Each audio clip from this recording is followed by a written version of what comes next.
¿De dónde salieron y dónde se forjaron los agentes británicos que asolaron España?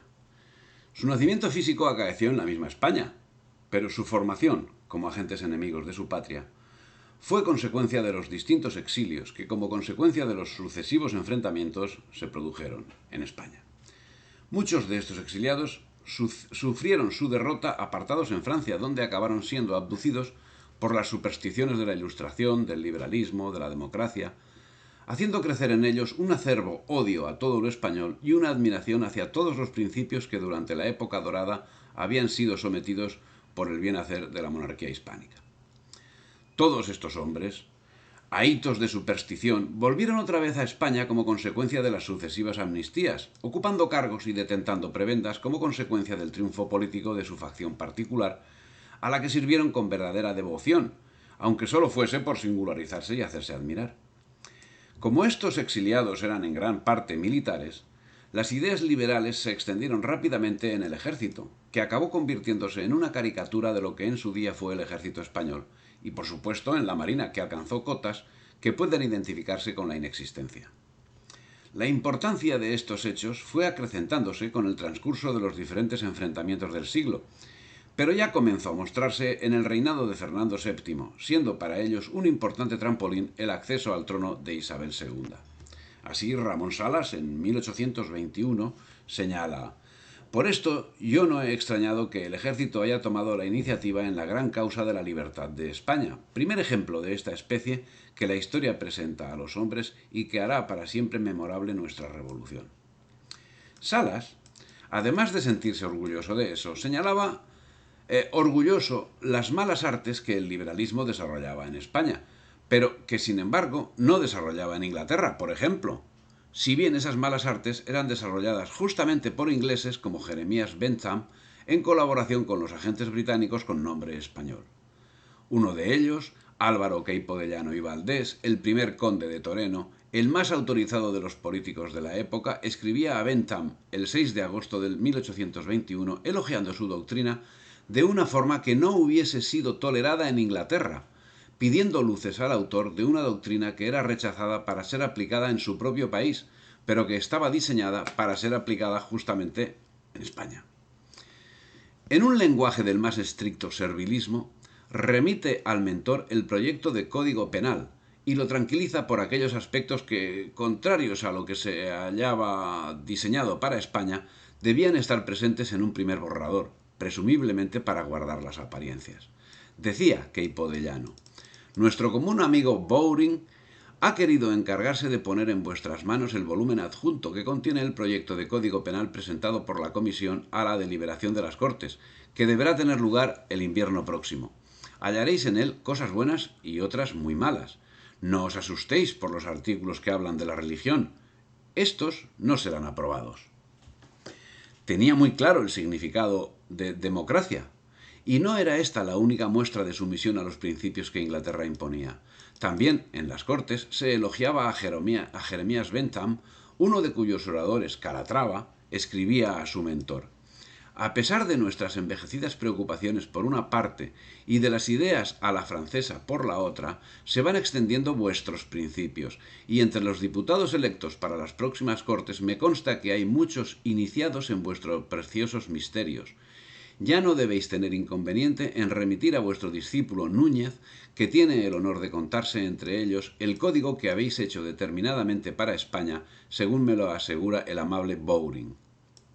Se trata de una legión de propagandistas que, como Toribio Núñez, Jacobo Vilanova, Félix José Reynoso, Ramón Salas, etc., eran seguidores de Jeremías Bentham, para quien toda la ciencia social se reduce a aritmética, análisis y dinámica.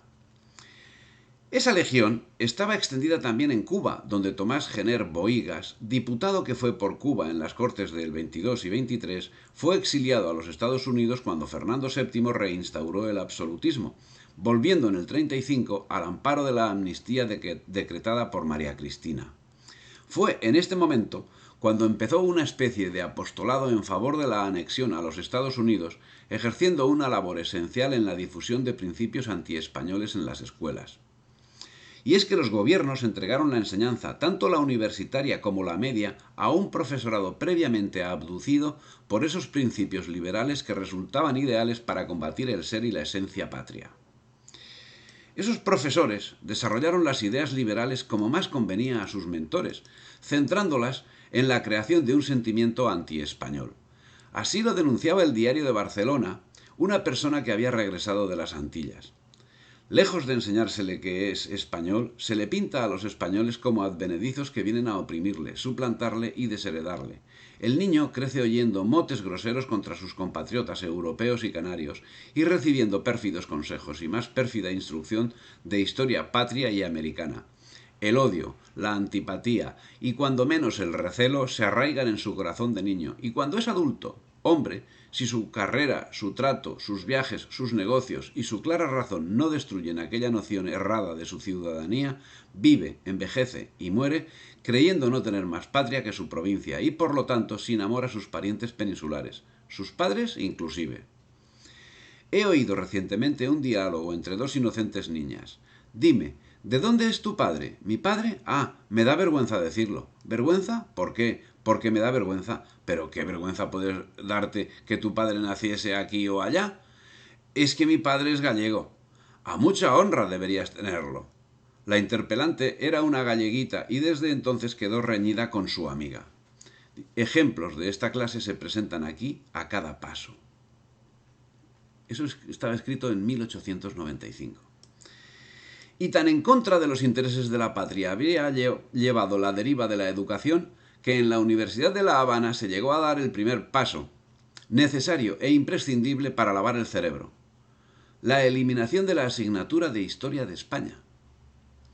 Nadie estudiaba historia y, consecuentemente, aquellos estudiantes acabarían siendo los primeros militantes del movimiento separatista.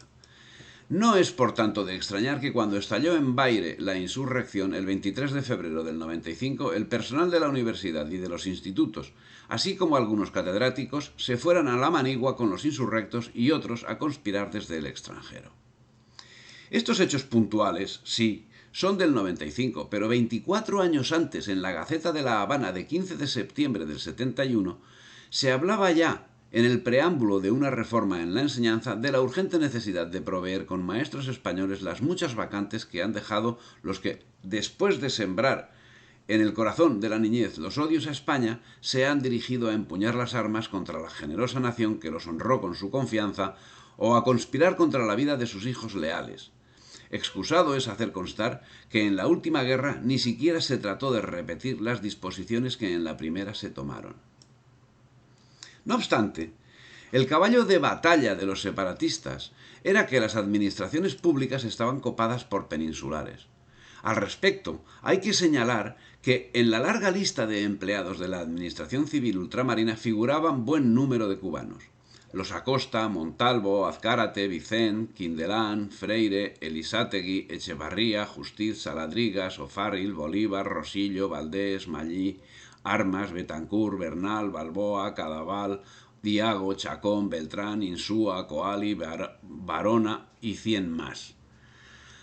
La relación sería interminable. Solo en el Cuerpo de Comunicaciones de Cuba hay más de 100 funcionarios cubanos, es a saber, la mitad o algo más de la mitad.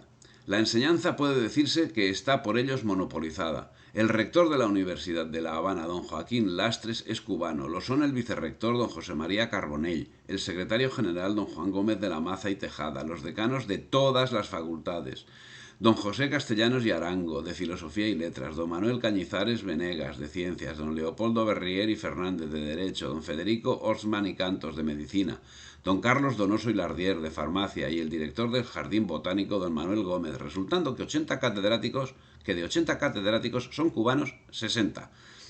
En la escuela profesional lo es el director don Bruno García Aillón, siendo también los 8 profesores que desempeñan todas las clases de la misma. En la de pintura y escultura no hay más que un peninsular de 3 maestros que la regentan. El director es cubano. Los institutos de segunda enseñanza de Matanzas, Santa Clara y Puerto Príncipe están dirigidos igualmente por hijos del país.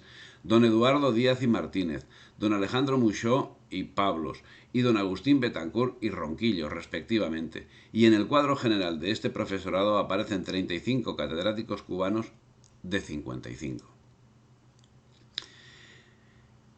Y en los demás aspectos de la administración sucedía algo similar. El separatismo creció y se propagó libremente, y mientras para los separatistas se tenía en Cuba todo género de consideraciones, los balcones de la Capitanía General se cerraban cuando pasaba ante ellos una manifestación de patriotas. La gran verdad es que la relación sería interminable, pero como hemos señalado, era la enseñanza la que estaba copada, no por los cubanos, sino por los separatistas. Pero nada se hizo al respecto, y nada había de extraño cuando a sus espaldas llevaban ya 60 años conspirando con la complacencia de las autoridades civiles y militares. Ya en el 35, el procurador a Cortes, Juan Montalvo y Castillo, conde de Casa Montalvo, que ostentaba la Gran Cruz de Isabel la Católica, había dirigido al pueblo habanero una proclama al partir para Madrid, alimentando esperanzas subversivas, sin que nadie le pusiese la mínima cortapisa. Era el agente de los partidarios del separatismo.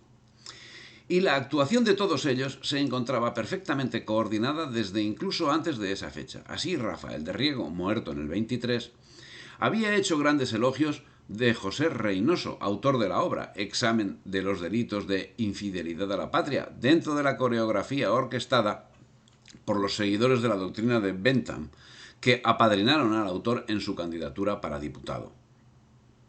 Y en el 23, una conspiración encabezada por José Francisco Lemus fue descubierta por el gobernador militar Dionisio Vives, masón, que mandó a prisión a los principales implicados, pero que puso en libertad al también masón puertorriqueño Antonio Valero de Bernabé, quien acto seguido se unió al Estado Mayor de Simón Bolívar.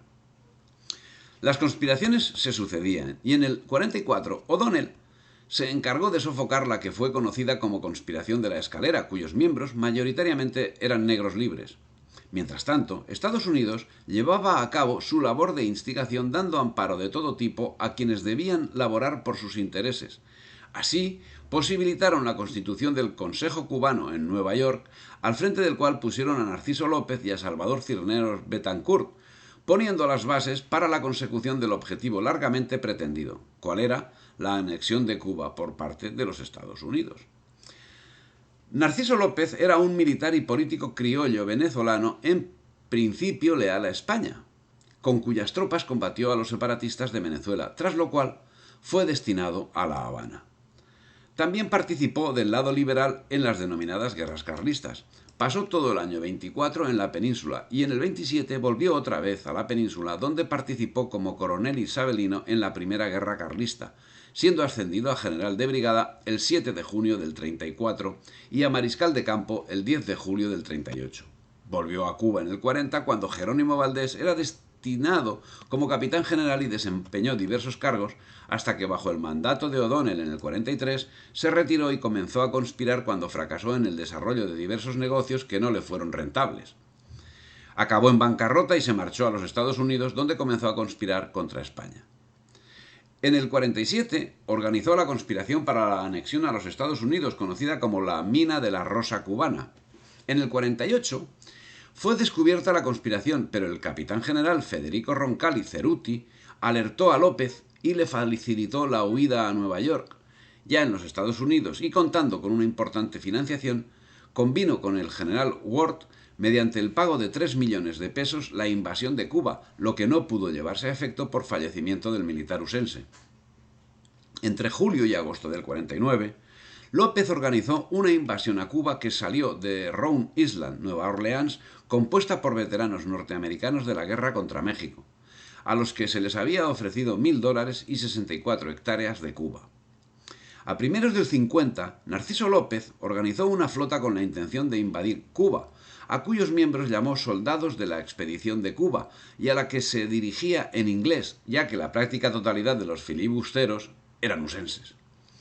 Durante este intento de invasión fue izada por primera vez la bandera separatista cubana, que no por casualidad lleva una estrella solitaria. El motivo de la misma era el deseo de que Cuba fuese anexionada por los Estados Unidos. El creador de la misma no fue otro que Narciso López. La intentona tuvo lugar el 19 de mayo del 50 y contó con el apoyo de los Estados Unidos. Estaba compuesta de 500 filibusteros y desembarcó en la bahía de Cárdenas, con la idea de expulsar a España de la isla. Los primeros momentos fueron de triunfo, pues capturó a la guarnición española y al gobernador, pero acabó siendo rechazado por los 17 soldados, 24 lanceros y 30 paisanos mandados por el comandante de la villa de Guamacaro. La expedición acabó siendo puesta en fuga y perseguida por los barcos españoles. Logró escabullirse, siendo recibido en los Estados Unidos como un héroe, iniciando pocos meses después una nueva invasión apoyada por voluntarios usenses, coincidiendo con el levantamiento del masón Joaquín de Agüero de agosto de ese año. Todos acabaron fusilados. Su invasión en Cárdenas duró 2 días, tras los cuales embarcaron rumbo a su refugio usense en Cayo Hueso, llevando consigo la decepción de solo haber sumado 2 hombres de Matanzas a sus fuerzas, que estaban compuestas por voluntarios de varios estados del sureste de los Estados Unidos y el general Ambrosio José González como segundo al mando. Los prisioneros usenses que cayeron en poder de las fuerzas nacionales fueron absueltos y puestos en libertad por las autoridades españolas. Lo curioso del caso es que la intentona estaba anunciada, sin que las autoridades españolas hiciesen nada al respecto. Dice Pirala que, a no ser tan confiadas, incrédulas y tan criminalmente abandonadas las autoridades, que repetidos avisos se recibieron del intento de López con detalles que atención merecían, no hubiera desembarcado como lo hizo en Cárdenas en la madrugada del 19 de mayo. En fin, el caso es que el agente usense no se conformó con la derrota y en julio del 81 especuladores usenses financiaron una nueva expedición de López contra Cuba, en este caso con un número de invasores ligeramente superior, la mayoría usenses. Pero en esta ocasión fue capturado el 1 de septiembre del mismo año, provocando que la población se alistase como voluntarios al servicio de España.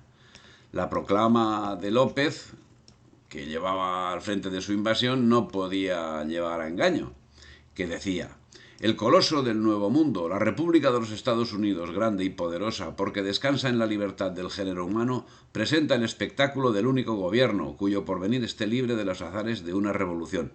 A su seguridad y bienestar interesa nuestra independencia y la libertad de nuestras instituciones. Suceso nuevo, importante y grave que debe decidir nuestro destino. De sus vecinas playas acudirán a millares desde los primeros instantes de vida de nuestra naciente república, ciudadanos angloamericanos que, ayudándonos a romper las cadenas, compartan con nosotros aquel amor a la libertad que arredra a los tiranos, que consolida el sosiego y felicidad de los pueblos, que ha llevado su nación a la cumbre resplandeciente de gloria, desde donde vela y dirige la marcha sublime de la humanidad. ¡Buah! Y para evitar errores de interpretación, el manifiesto terminaba con el siguiente párrafo: habitantes de Cuba, la patria os llama por mi voz, la ocasión es propicia, el enemigo impotente, el éxito seguro, la gloria imperecedera. Un solo esfuerzo y caerán convertidas en polvo vuestras cadenas. Venid a mi lado a sostener la bandera de la libertad y la estrella de Cuba que brilla en esa bandera se alzará bella y refulgente, ya sea para resplandecer con gloria independiente y eterna, ya sea para agregar su luz, si así lo determina el pueblo soberano, a la espléndida constelación norteamericana, a donde parece encaminar su destino. Firma Narciso López. Con una fuerza de unos 450 combatientes, este agente británico desembarcó el 12 de agosto en El Morrillo, cerca de Bahía Honda, en Pinar del Río, en apoyo de la sublevación de Joaquín Agüero. Serían sus últimos días. Sería capturado en Pinos de Rancel y conducido a La Habana, donde fue juzgado, condenado a muerte y pasado por el garrote vil el 1 de septiembre del 51, mientras 50 filibusteros usenses más fueron fusilados frente al castillo de Atares el día 10.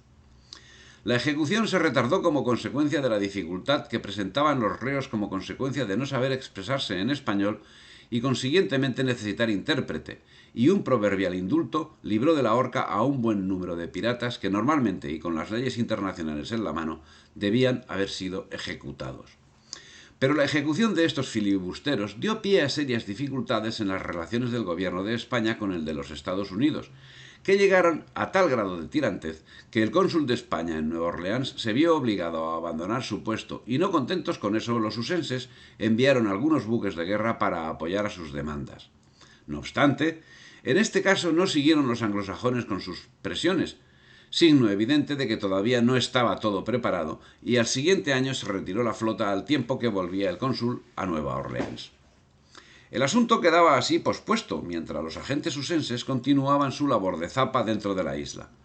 Muy de destacar entre esos agentes es José Morales Lemus, que había sido uno de los comisionados reformistas convocados por Cánovas del Castillo en lo que se denominó Junta de Información en el 66 para exponer en Madrid las quejas de los cubanos. Se significaría como uno de los más importantes exponentes separatistas en la labor de sometimiento a los intereses usenses, siendo presidente de la Junta Central Republicana de Cuba y Puerto Rico con sede en Nueva York. Quedaba por surgir el que sería principal entre los agentes usenses, José Martí, que con 18 años en el 71 se encontraba en la península estudiando Derecho, carrera que terminó en 1874. En ese tiempo cuando al parecer se acercó a la masonería. En el 78 volvió a Cuba y al año siguiente fue deportado a la península. Regresó a Nueva York al poco tiempo y se dedicó al periodismo, al tiempo que se ocupaba de las actividades de los exiliados. Pasó a ser presidente y coordinador del Comité Revolucionario Cubano de Nueva York. En enero del 90 fundó la Liga de Instrucción para que hiciera de escuela en la formación de revolucionarios. Fue cónsul de Argentina y Paraguay, representó a Uruguay en la primera conferencia monetaria internacional que tuvo lugar en Washington en el 91 y en el 92 creó el Partido Revolucionario Cubano y fundó en Nueva York el periódico titulado Patria. Del análisis de estos asuntos podemos inferir la tolerancia y el fomento de las sublevaciones por parte de los Estados Unidos, pues resulta de todo punto inconcebible que sin un consentimiento tácito de un gobierno fuerte como el de los Estados Unidos salieran impunemente de uno de sus puertos más concurridos expediciones armadas con destino a socavar la autoridad de un país amigo. Pero resulta evidente que el fomento de las revoluciones, Estados Unidos aseguraba su intervención. No obstante, eso era lo más grave para España. Podemos pensar eso no era lo más grave para España. Podremos pensar, a pesar de lo señalado, a pesar de las actuaciones llevadas a cabo desde primeros de siglo, que las autoridades nacionales no tenían conocimiento del asunto. Podemos pensar que eran unos inútiles, que algo hay a tenor de lo que nos cuenta Damián Isern, pero no unos pérfidos. Sin embargo, parece que había más de lo segundo, pues, aunque tarde, se enteraron de la situación con tiempo sobrado para resolverla, y no hicieron nada por corregirla. La voz de los peninsulares, que una y otra vez protestaba contra estado de cosas tan vergonzoso, se oyó muchas veces en el Ministerio de Ultramar, pero fue siempre la voz del que clama en el desierto. Ministro hubo que llevaba algunos meses de serlo y apenas tenía noticia de que hubiera institutos de segunda enseñanza en Cuba, y no volvía de su asombro cuando una comisión que le visitó tuvo que hablarle de irregularidades cometidas en la provisión de cátedras del doctorado de la Universidad de la capital. Y su asombro nacía, según averiguaron los presentes, de que ignoraba que existieran tales enseñanzas en la Universidad de La Habana.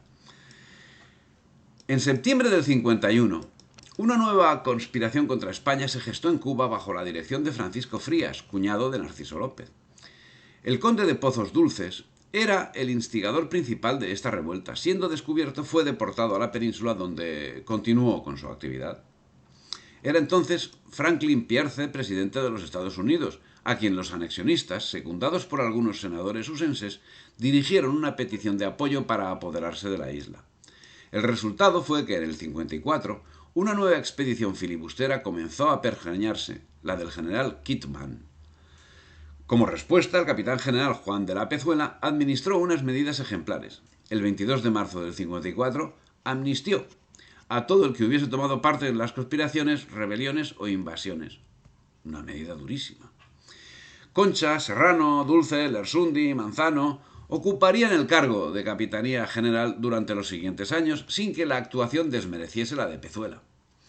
El 30 de noviembre del 66 era tal la situación que el general Manzano escribía al ministro: «Imposible es, excelentísimo señor, al hablar de una conspiración cuya dirección principal y activa está en los Estados Unidos, de donde habrán también de salir las expediciones filibusteras, como ha sucedido en otras épocas. Dejar de preguntar cuál será la actitud probable de aquella vecina república en el caso de realizarse los planes que motivan esta comunicación.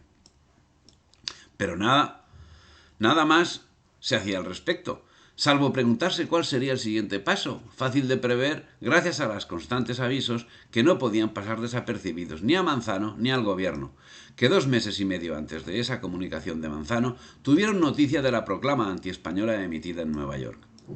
El 10 de septiembre, el Comité Revolucionario de Nueva York había publicado una proclama que forzosamente, a pesar del silencio de Manzano, no debía resultarle desconocida, puesto que estaba fechada en Cuba el 16 de julio. La misma, de claro matiz separatista, terminaba con estas palabras: «Viva Cuba libre, viva Puerto Rico libre y muera España para siempre en América». Todo parecía acelerarse en previsión de una situación, la de la gloriosa del 68, de la que, si bien no podía entreverse el cómo y el cuándo, era manifiesto que todos estaban laborando para que se produjese. El momento, como es lógico vislumbrar, sería septiembre del 68. Hasta entonces, la actuación estaría encaminada a tomar posiciones para actuar, por lo que a mediados de diciembre del 67 se reunieron en Nueva York los miembros de la Junta Separatista.